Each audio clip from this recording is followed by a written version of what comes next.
Welcome to the Close the Chapter podcast. I am Kristen Boyce, a licensed marriage and family therapist with a private practice, Pathways to Healing Counseling. Through conversations, education, strategies, and shared stories, we will be closing the chapter on all the thoughts, feelings, people, and circumstances that don't serve you anymore and open the door to possibilities and the real you. You won't want to miss an episode, so be sure to subscribe. Welcome to this week's Close the Chapter podcast. It's hard to believe that we are ending another year. It feels like this year went so fast and we begin to prepare for the next year. And I want to talk about intentions and New Year's resolutions and what you want in the coming year. Where do you want to grow, change, evolve, or maybe you want to accept parts of yourself and offer yourself more nurturing and self-compassion in the process. So we're going to dive deep into that today. However, before we jump into that, be sure to download and get your free journal. It's a guide. It's a comprehensive guide to help you along the healing journey, and it's free. You can get it at Kristen, Kristen, Boyce, BOICE.com/free resources. It will be sent to you automatically, and you will be the first to know about some of the things I'm creating in 2023, a program that will support you on your growth journey. So be sure to join the mailing list and get your free guide. You can also follow along on social media at Kristen D. Boyce on Instagram and Facebook, and then TikTok is just Kristen Boyce. And then I'm on Pinterest at Kristen Boyce. So feel free to join the community there as well and share, post, send me feedback. I love hearing from you and topics you want to hear on the podcast. So let's jump in to today's episode around intentions and New Year's resolutions. So I wanted to dive first into the research on New Year's resolutions because there's some interesting data out there, and I thought I'd share it with you because I want you to self-reflect on where you fall into this category. And I will share some of my personal experiences as well as we jump into this topic. So a professor and chair of psychology at the University of Scranton, John Norcross, has written on the science behind New Year's resolutions for decades. Amongst his research that spans from 1978 to 2020, Norcross has found that of those who make New Year's resolutions, this is his research study, 75% are still successful in keeping it after 1 week. After 2 weeks, the number drops 71%. After 1 month, the number drops again to 64%. And after 6 months, 46% of people who make a resolution are still successful in keeping it, compared to those with similar goals but no set resolution, only 8% are still successful. So this is an interesting research study. He goes on to look at what are the identified patterns amongst thousands of New Year's resolutions he has encountered over his research. The most popular resolution among participants concerned physical health, which was 33%. The second most popular category was weight loss at 20%. The third most popular category was the desire to change one's eating habits at 13%, followed by resolutions regarding personal growth at 9%, and mental health and sleep was at 5% as fourth and fifth most popular categories. The remaining participants, 20% roughly, made resolutions regarding work, studies, tobacco, and other habits. So this is very interesting. And I really took a deep dive into why do we want to set New Year's resolutions? It gives us a sense of renewal, reflection, a reset, and we think about the areas we want to improve, grow, or change. And most likely, when a new week, a new month starts, we shift mindsets. And that's called the fresh start effect. It's like we want a fresh start. We want a new beginning. We want to close the chapter on what isn't working for us and open the door or turn the page to making some sustainable changes. However, we know that change is hard. It is so hard. And that's why people abandon, give up, lose motivation. And I thought we'd explore, why do resolutions fail? So in his book, Be Fearless, Change Your Life in 28, psychotherapist Jonathan Alpert breaks down 3 of the biggest reasons people fail to complete their resolutions. And here's what he had to say. Number 1, your resolution wasn't specific enough. And he says one of the biggest reasons people fail to keep their New Year's resolutions is because they don't quantify it. For example, resolving to exercise more or lose weight are easy ways to set yourself up for failure, as they lack ways to mark progress, are unlikely to keep you motivated through the year, he says. Instead, try making your goals specific, like running a particular race you have circled on the calendar or losing 10 pounds by a particular date. This is according to him. Having a timeline on your resolution is helpful. So think of short-term, medium-term, and long-term benchmarks that you know you're on track to achieving your goal. Okay, here's the number 2 reason he says. These are interesting. You didn't frame your resolution positively, which I found that's intriguing. Another problem he says people face when making resolutions is framing them with negative language, like stop wasting money, stop eating junk food. He says it often backfires because it makes the very thing like you're trying to avoid. It's kind of an avoidant tactic, but it doesn't really work to motivate you. He says, try frame your goal in a positive language instead. So much of how we talk to ourselves impacts our actions and our behavior. Instead of telling yourself, don't eat junk food, we should be telling ourselves the behavior we desire, like eat carrots and peanut butter for a healthy snack. Language, he says, has a powerful effect on our overall motivation and self-perception. Okay, the number 3 reason he says resolutions fail is because your resolution isn't about you. Let's dive into what he means by that. He says it doesn't reflect what you actually want. The biggest culprits are dieting and exercise trends, but it can apply to any number of goals, like career-related goal or what you think other people expect of you. Goals need to be made for you, the individual. People seem to be influenced by friends, family, society, culture, now social media. I'm going to add that in there. And people need to set goals that are for themselves and unique to you. Goals based on existing skills and circumstances have a higher chance of being completed because they're grounded in reality. Be true to yourself when setting up your intentions for this year. So I also took some deeper dive into the research because this got me down a rabbit hole, which I love looking at. And then I wanted to apply my experience in my own life and working with clients and what works and what doesn't, to piggyback on what he is saying. And here's an interesting study I looked at.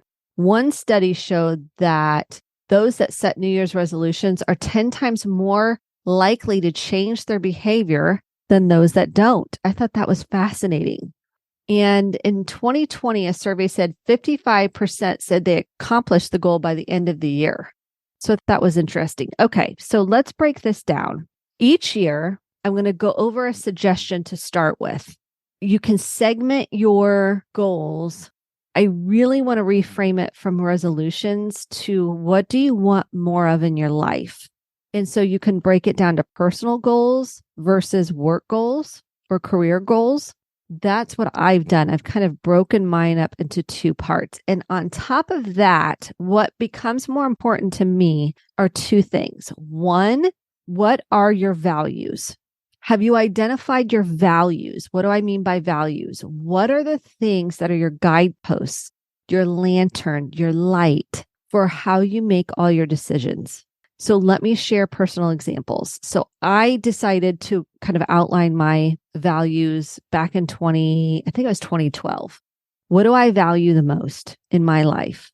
And they can shift and change over the years. And this is how I make decisions, resolutions, if you will, goals, or set intentions. And it's really important that you come up with these on the internet. You can get a list of values. Dr. Brene Brown also has it in, I believe, Dare to Lead, her book, Dare to Lead, where you can go through a values-based exercise and figure this out for yourself. And I think she has it on her website as well. But just Google how to determine your values, and you're going to get a lot of helpful information on how to come up with these. So for example, mine are growth, truth, and I really only recommend picking 3 to 4. Growth, truth, authenticity, and love.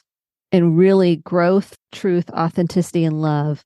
And if I were going to go on, it would be family, connection, health. I really narrowed it down because those are how I make my decisions. I look at my goals. Am I in alignment with who I am as a person? Am I in alignment in my relationships with those values? So that's the first thing I do. And I recommend is outline your values. And if you're really lost, again, go on the internet, type in values exercise or how to find my values and come up with the top 3 or 4. And that will be your guideposts moving forward in 2023 or today, right now. These are your guideposts.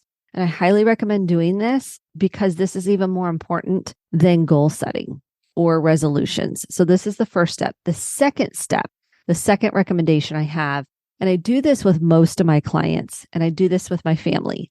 We actually did this as a family system on Christmas, and you can do it anytime, any place, anywhere, is you're going to pick a word that you want more of, and it's kind of a guidepost for your year. So for example, this year, my word was vessel, vessel, vessel. I originally started with focus, and then I changed it to vessel. It just really resonated with me. What does vessel mean to me?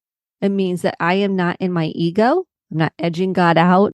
I am just the spirit, that self, that I am being able to be used to be present, connect, love, guide, help, hold space for myself, my family, and other people.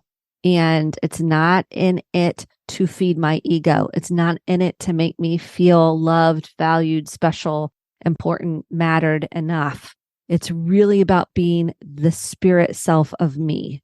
And that really resonated for me this year. I didn't forget it. I checked in with it. And I recommend doing this once you pick your word. Every week, check in with how is this resonating for me? What is showing up around this in my life? How is this speaking to me? How is it not speaking to me? Really use it as a guidepost along with your values for the year. And I had a hard time coming up with my word for this year because I really loved my word last year. And what I did with my family is we went around, and this is the extended family. I'm the one that comes in and loves deep growth, and they're all like, okay, we'll play along, but we don't even know what you're saying. And some people really struggled with coming up with the word, which was totally fine to give them space to come up with it. And so our family each of us came up with our words. And I love doing this with my girls and seeing what words resonate for them each year. And then we did reflection on our words for last year. How did it speak to you? And one of my kids is like, I don't even remember my word. I really don't, because I didn't check in with them on their words. And I want to do that this year more intentionally. Check in on their word. How's it going? How are they feeling about it? Is what's coming up around it? And then I also do it with the Pathways to Healing counseling team. So all of our clinicians also come up with a word. And this year, I'm going to be much more intentional about checking in with the word and seeing how that's going for the team, for each individual. And we've done it every year for probably 8 years, maybe on the team, maybe less. We've done it forever. And so I want to continue to utilize this as a way to expand ourselves for various reasons. Which leads me to my word for 2023, which is expansion. I picked this word because I started with the word love. And then I thought, how do we get more love in the world? And it's really through coming from a closed, conditioned, programmed point of view that's based a lot in fear and unconsciousness to becoming more conscious, awake, aware, and open, which expands your thoughts, your feelings, your beliefs, your emotions, your body sensations. It's an expansion of love and openness in my life. That's the word that resonated with me, is expansion. Now that can come with many different meanings for different people. That's what it means to me. How can I expand more with not being attached to outcomes, not wanting things to be a certain way? This is really hard. Not wanting certainty. unattaching to needing certainty, expanding myself to be able to tolerate, handle, sit with, be with the uncertainty and be present in the moment. So what I did is I kind of sat with myself and I said, what do I want more of in my life? And just start jotting down what comes to you. So if you have a pen and paper, you can do that now, or you can re-listen to this episode and do it later, or you can share it with somebody and you guys can do it together. So you're going to take a pen and paper and say, what do I want more of in my life? And here's what came through for our family. I won't say names, but this is what came through. Happiness. This is extended family. Happiness, energize, inspire. We came up with presence. Of course, mine was expansion. We came up with health. That was one. And self-care, rest. There are so many forward. Someone wanted to look forward and not look back. So forward was theirs. And growth was one. And so that gives you some maybe food for thought on what do you want more of in your life and what do you want to focus on? Because if you want more of it, then you're going to have to focus on that. That's where your goals then can come into play. And just some self-reflection, meditate, pray over, be with that word and why it's coming up for you. It's coming up for a reason. So let yourself be open and not have the perfect word. I need to have the perfect word. I recommend doing this with your family. You can do it at dinner or a friend or a partner.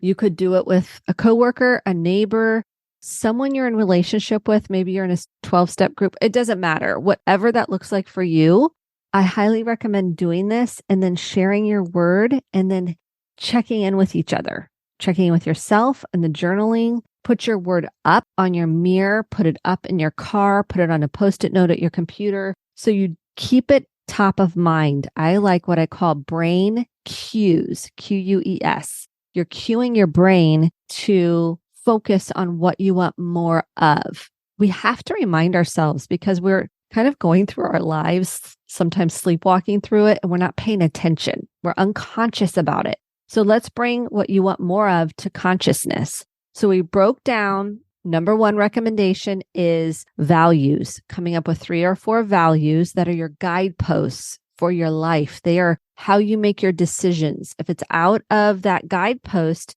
your decision becomes more clear. That's number one. Number 2 is coming up with a word of the year to embody, to embrace what you want more of in your life. It's number 2. And then here's some other additional tips. You already heard the 3 tips from the psychotherapist who did the research on New Year's resolutions. Here's the other pieces and parts to becoming more intentional in 2023. It's important to explore your motivation. What do I mean by that? Sometimes I wake up and I have no motivation, none. I just want to lay in my bed and numb on my phone. And I have to take some deep breaths and get myself centered in my nervous system and be more intentional about my values and my word.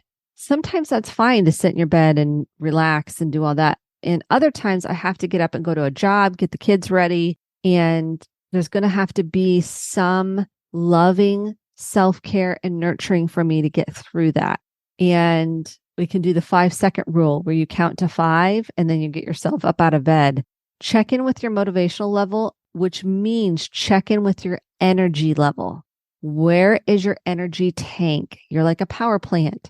What's taking up your energy? Did you get enough sleep? Did you go to bed on time? Did you go to bed too late? Did you drink too much? Are you hungover? These are things that I know clients struggle with. Did you not eat right? Have you not been taking care of yourself? Maybe you haven't moved enough to really feel energy. Maybe you haven't gone to the doctor and checked in on your just physical health and gotten blood work done. It's important you're nurturing not only your spirit self, your mental health. So going to therapy, working with a coach. I love therapy. As you know, as a therapist, as a marriage and family therapist, I'm a big proponent of taking care of yourself in therapy. And the other piece is we have spirit, mental, emotional, and physical wellness. Are you paying attention to all of those? And notice how you grew up. I grew up in a home where exercise as a child was not a thing or priority, nor was nutrition. It just wasn't. And so I've had to kind of teach myself and retrain my patterns. And it's still patterns I have to work on to this day and will probably forever have to work on that. Get support if you need it. Get support. Like I said, a therapist, if you need mental, emotional well-being. Maybe you're trapped in trauma from the past that needs to be cleared out. I watched a movie based on a recommendation.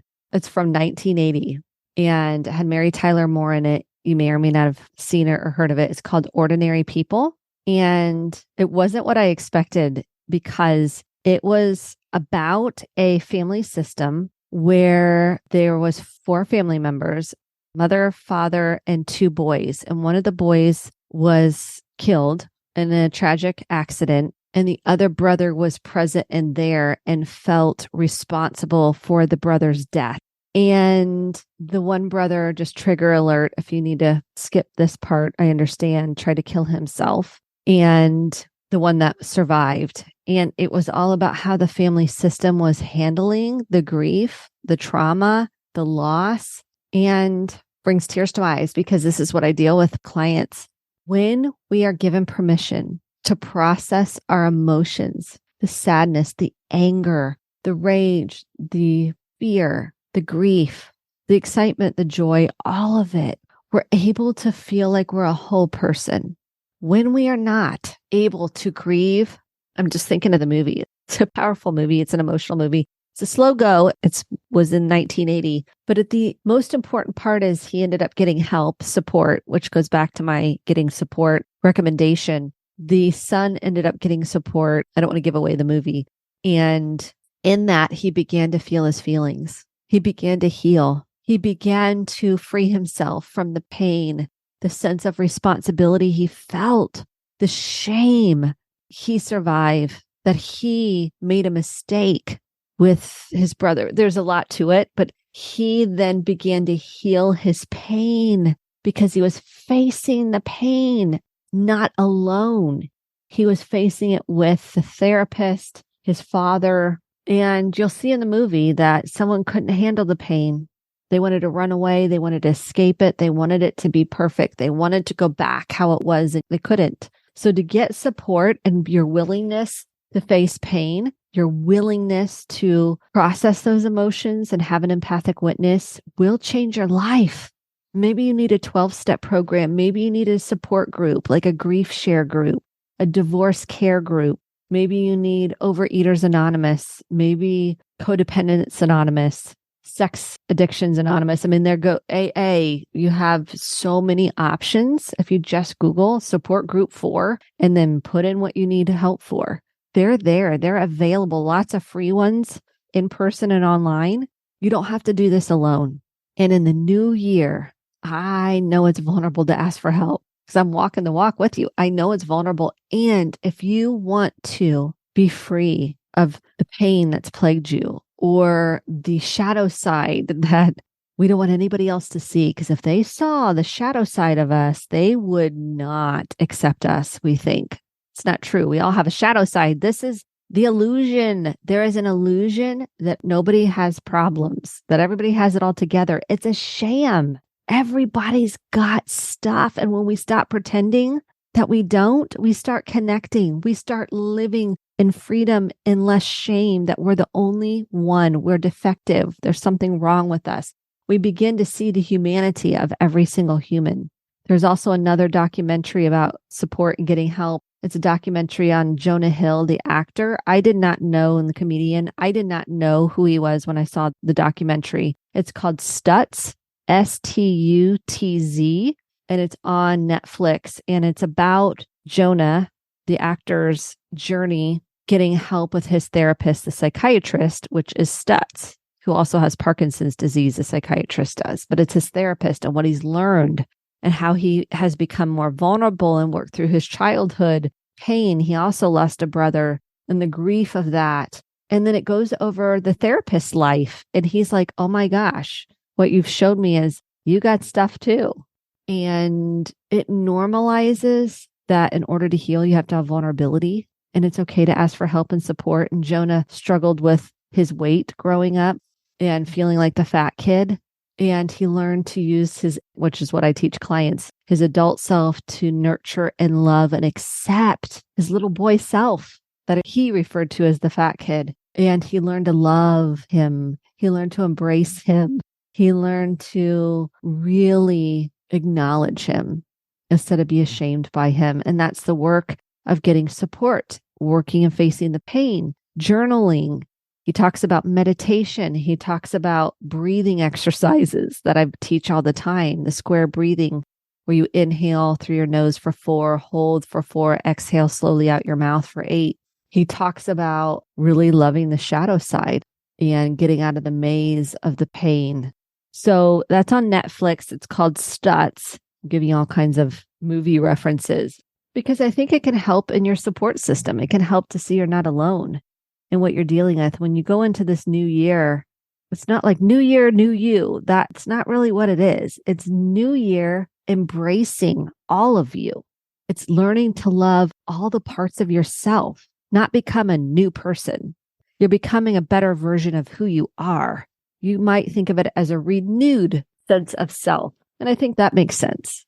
So it's okay to ask for help and always know that the number you can dial 988, it's like the 911 for kind of physical stress going on, a fire, an emergency, a car accident, really almost anything. 988 is the mental and emotional wellness number. You can text or call that number anytime, any place. And there are trained mental health clinicians on the other line.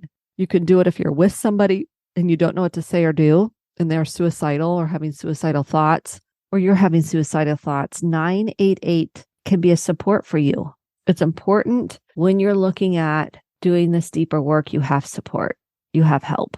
And just in the new year, like this is the time to sit with that discomfort of leaning into picking up the phone or sending that email to build a support system. Who are the people in your support system? And remembering change is a process. Sometimes what I call with clients is the F-its. You're like, just forget it. You just want to throw the whole thing out the window if you make one mistake. You feel like you take 10 steps forward and 20 steps back. That is what change looks like. Be patient with yourself. You're not going to be perfect. So people think, well, I gave up sugar and then I had a cookie. Then forget it. I'm not even going to do it. And I'm like, well, first of all, was the goal realistic? Second of all, can you be kind to yourself and acknowledge what was driving you to go eat the cookie? Explore the deeper depth and then be nurturing to yourself. We're so critical of ourselves. We are so hard on ourselves and it keeps us stuck. I wrote down from the movie a couple of notes that pertain to kind of this whole idea of starting the new year off. I mean, this isn't the reference point they were using. It's just about the growth journey. And sometimes we have to remember that doing something right doesn't allow you some creativity to come through. So do you want to be right or create something and to take action even when you're afraid to do it? We think we'll wait till we don't have any fear. And sometimes we have to go, I have fear. I'm going to take a deep breath and do it anyways. Fear can be our friend. Befriend the fear. And it's okay to take a deep breath and lean into that discomfort and do it anyways. And remembering that all events in your life have value, no matter how painful they are. And every thought you have impacts your mood. I think that's so true. Every thought you have impacts your mood. Here's something else that I think is important to know. Like if you're chasing, you want things to be fair in your life. Maybe you felt like they were unfair growing up and there was a child that was favored over another, which kind of came to the surface in the movie Ordinary People. And you felt like it wasn't fair and you want fair. The quest for fairness puts your life on hold. The quest for fairness puts your life on hold. You don't end up getting to embody your values, perhaps your word you've chosen, or the path you want more of in your life. If you're focused on unfairness, you're focused on being stuck in what's impossible sometimes to change. Now, I'm not saying don't have a voice and don't advocate for yourself and things along those lines. But if you're fixated on something that's already happened that you cannot change, you're going to put your growth and your healing and your new year, your growth on hold. Remember to take small steps. Small steps. You don't need to take these giant leaps. I think the giant leaps feel so big and so overwhelming that it shuts us down. So it might look like just a small step at a time. It might be each day you're going to journal for a minute. They have the 5-minute journal, and it might be, I'm just going to do 5 minutes, or I'm just going to do a gratitude journal. 5 things you're grateful for. We're going to talk about it as a family. Maybe you're going to keep a gratitude jar, something, or all the fun memories or things you learned in 2023. And you're going to keep a jar of things you learned in 2023. Actually, I'm writing that down because I want to do that as a family. Things we learned in 2023. And they could be positive, they could be hard, they could be not so great, but come up with what works for you and take little small steps. That's why I like having a planner to kind of refocus. What are my 3 priorities for today? And put my words at the top of the planner. Spend some time mapping out, what are you wanting out of this year, 2023? Write them out. I have business goals that are different. So I want to create a program for people that are on a growth path that want support in their healing journey, kind of psychoeducational things. It piggybacks on the podcast. But then we have a community of people that are on the same path to growth. They're different, maybe different life circumstances, but you all want to grow. And you want a community of people that have a growth mindset that can look within, own their reactions, own their stuff, and start making some changes. And I would pick maybe 2 goals. Start small, or maybe it's even 1 goal. Let's not put 20 million goals because I think it's too overwhelming. Start with a couple of goals. What I like to do is I like to write my goals out at least once a week, what I want out of my life. Like I want deep, authentic, truthful connections with my family and with my friends. It's so important to me that I show up as my authentic self so that they feel free to show up as their authentic self and be vulnerable and tell me truths. So my encouragement to you as a takeaway is write out your values. Number 1. Number 2, pick your word for 2023. I would love for you to share your word. So you can screenshot this episode, tag me on social at Kristen D. Boyce, and then put your word. What is your word? Tell me your word. I'm so curious. I would love to have a community of people that are telling me their words or your phrase. It can be something or your mantra maybe for 2023, but try to think of a word and share it with me. I would love to hear it. And then write out your goals based on those foundational steps, and then outline a plan of maybe some small steps you're going to take each day. Put it up, put it on Post-its, and then what support system do you need to help you get there? I'm cheering you on. I'm so grateful for you and you passing these episodes along. I mean, I'm truly grateful. And you're reviewing the podcast. I just can't tell you enough how much that means, because I'm on a mission to help people find healing and freedom and expansion of thought.